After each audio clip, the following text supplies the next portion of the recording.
Good morning. Welcome to the 24th and final day of Vlogmas. It is here. I am just putting the final few rounds on Cameron's socks, so they will be done in time for Christmas after all. I'm feeling very good about that. Normally, before I gift a pair of socks, I will wash and block them, but there's not going to be time for that. But that's okay. I am just really happy to have them finished in time to wrap up and put under the tree. So there you go. I'm drinking my tea this morning out of this cup. I'd forgotten all about it. And I was putting something away in the cupboard last night and noticed it. So it's like it's been sitting there all December. This is a cup that Cameron gave me. I can't remember if it was last year or the year before, but it's color changing. So this deer that's green and any of these snowflakes that are green, they disappear when the cup is empty or the contents of it are cold. Kind of fun. But yeah, one of my Christmas mugs, and it's hardly been used, but at least there's a little bit, you know, a few more days left in the Christmas season. I can use it for a while. After I finish Cameron's sock, I am going to try and put the finishing touches on my Advent socks. Just one stripe to go. There you go. So let's find out what the last colorway is, shall we? Hopefully the light's okay, and I'll show these to you a little later if I finish them off. When I finish them off, I will show them to you later today. Okay, day 24. Poor bag is empty.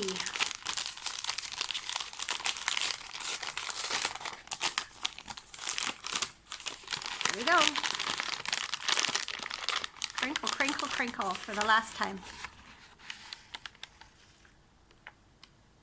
Yes, yellow and purple as I suspected, and there's also some little flecks of green and pink. It's very pretty. So go, put that in, and then you can see how it coordinates with the first color. Sorry, the light's not that great right now. There you go, that's better. It's kind of fading in and out, I think, depending on what I'm doing. So there, this has been such a fun project. So I was in the middle of saying how much I've enjoyed doing the holiday minis again this year, when my phone stopped recording because I had run out of storage space.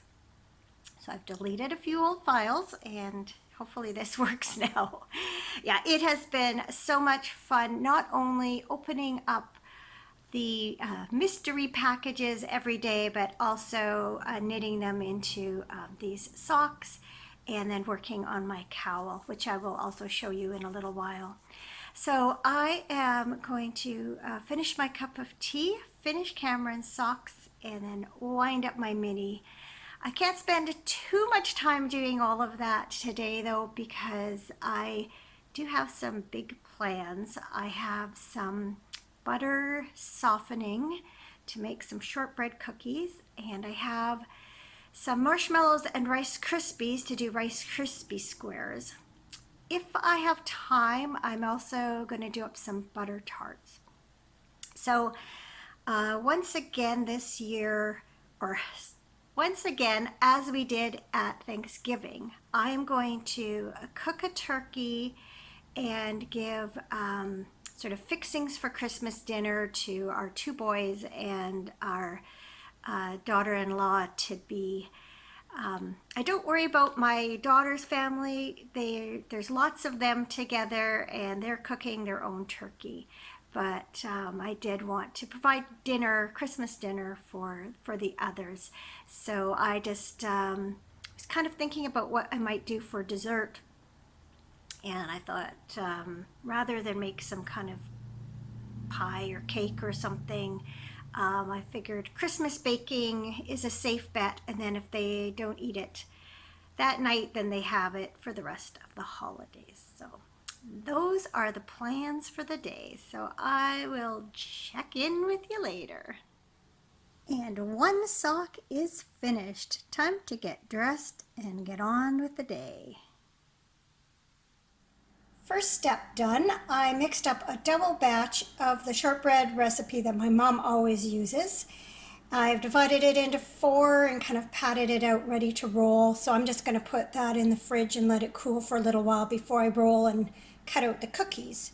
For those of you who are interested, a single recipe is a cup of butter, a half a cup of icing sugar, and 2 cups of flour. 20 to 25 minutes at 300 degrees or until firm. Now I'm going to clean out that bowl and use it to make Rice Krispie squares. I thought before I made the Rice Krispie squares that I would bake up some of these salted caramel cookies. If you remember, I bought this dough a short time ago as part of a fundraiser for my sister's school, and I thought, well, what better way to make some cookies fast than to have the dough already made for me. So I pulled it out of the freezer a little while ago. It's still kind of frozen, but I'm able to get some chunks out of here, put them on the pan. I'm gonna make a dozen for sure. I'm sort of debating whether or not I should do 2 dozen. Probably wouldn't hurt because I can always freeze some if we don't use them all, and definitely, well, I know with my daughter-in-law, they're not going to last long. She really loves her sweets. So probably 2 dozen would not get wasted. So I think that's what I'll do. So I think I will just bake the first tray full, prepare the second tray while I let these bake. So 1 more to go here. This dough is definitely kind of stiff still.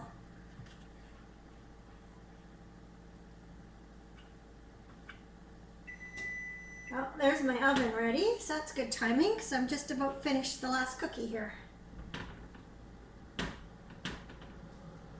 All right. There you go. In they go.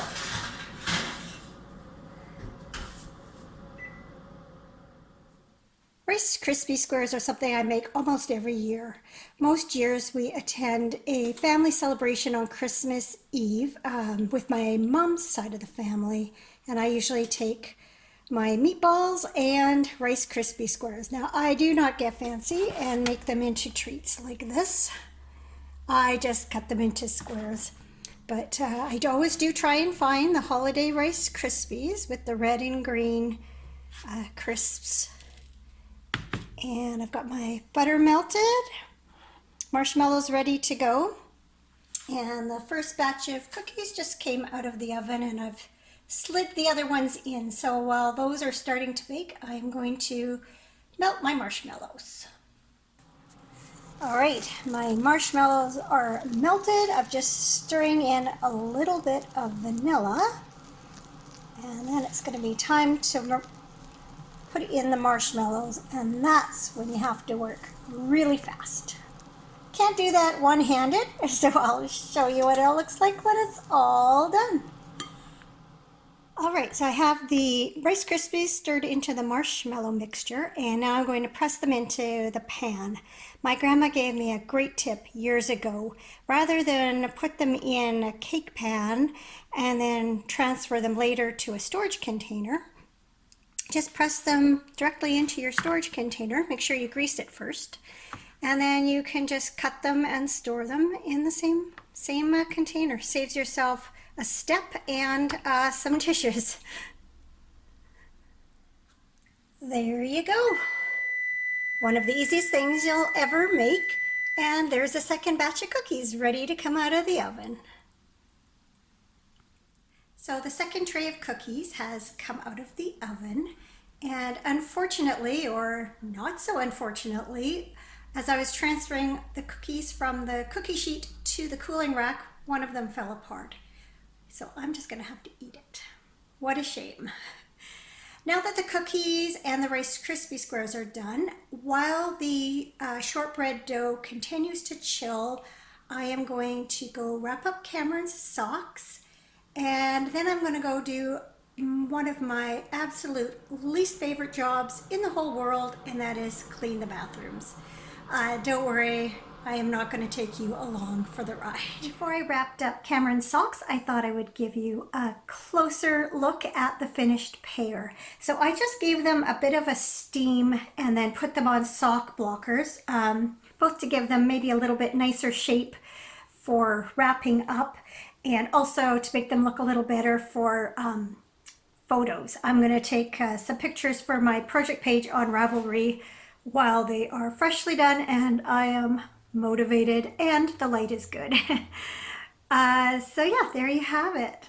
They're all finished. I just noticed they did not end up looking exactly the same, but only Cameron, me, and all of you are ever going to know that. He won't care, I don't care, and I'm sure you don't care either. So there we go, Storm Morning Socks from Fiber Nymph Dye Works Mountain Tweed base. The Storm Warning colorway. And I also thought I would just give you a more close-up look at my finished sock, and in hopefully a better light. So one down. I am really hoping to get the second one done before the end of the day. Ready to roll out the cookies, but the cookie dough is still quite stiff. So I decided while it was softening a little bit, now that it's out of the fridge, I thought that I would go ahead and do my butter tarts. So I was Googling how much pastry I needed for a dozen tarts. Turns out it's basically what you would do for a double crust pie. And then came across a fun fact. I didn't realize butter tarts were a Canadian thing. So maybe some of you have never heard of them. So you get to learn all about them today. Basically, they are, the filling is made with either raisins or currants, brown sugar, melted butter, eggs, and vanilla.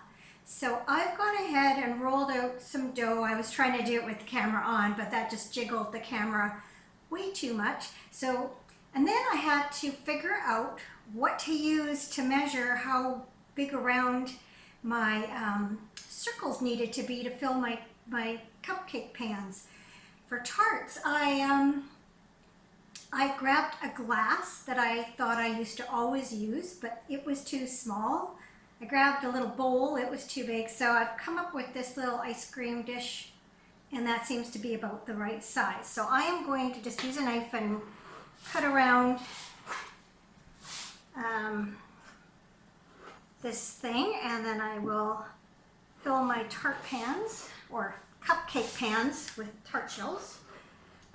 Quite often when I do pies or tarts, I will buy ready-made pastry. But every so often it's kind of fun to make my own.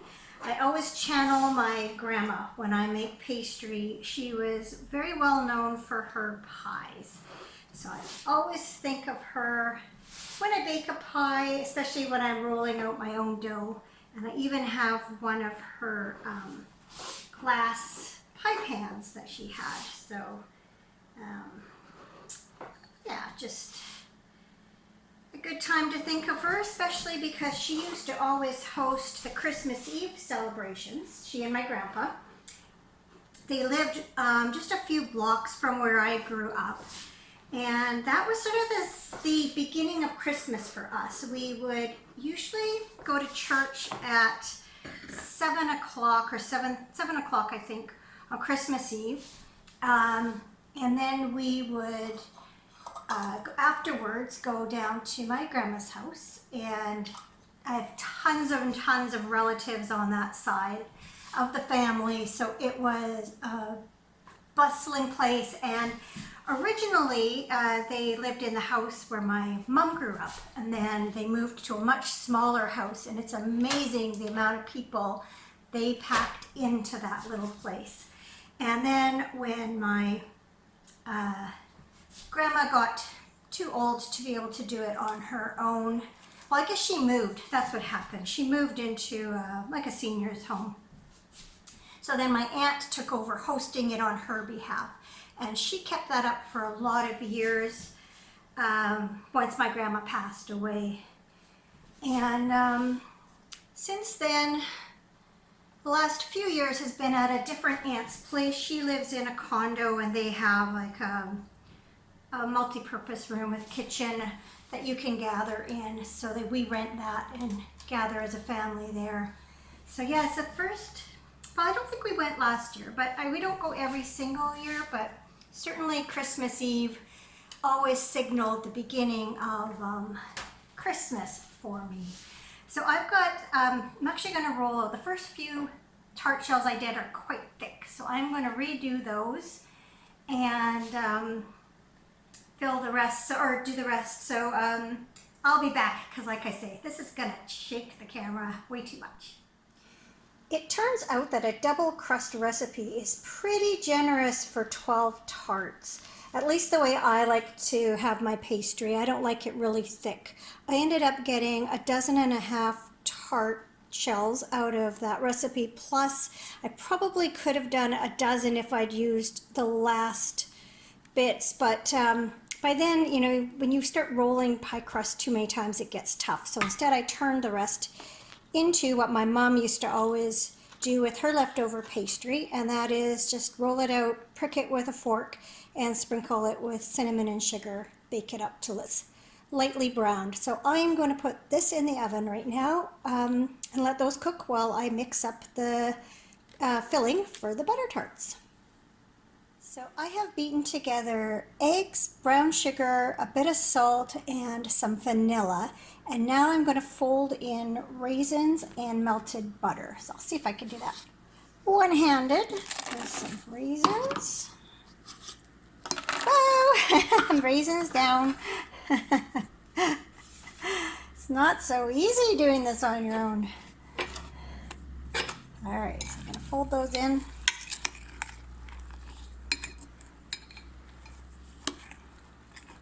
And then I'll add the melted butter.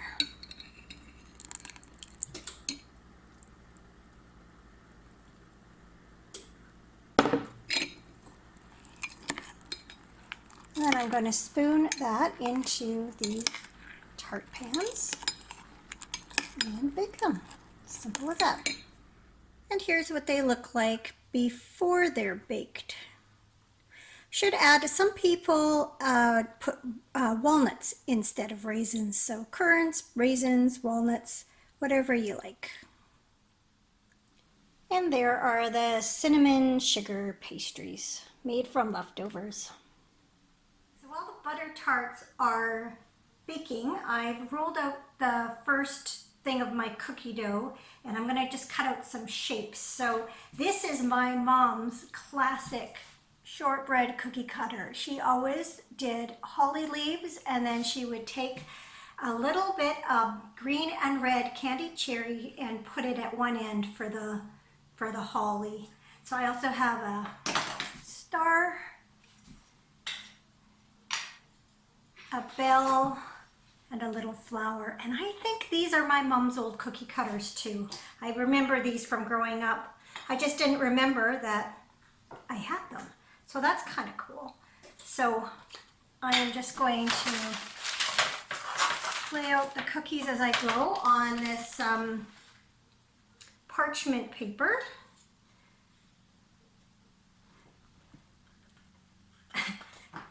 They don't always want to come out of the cookie cutter. Just gonna do an assortment as it strikes my fancy.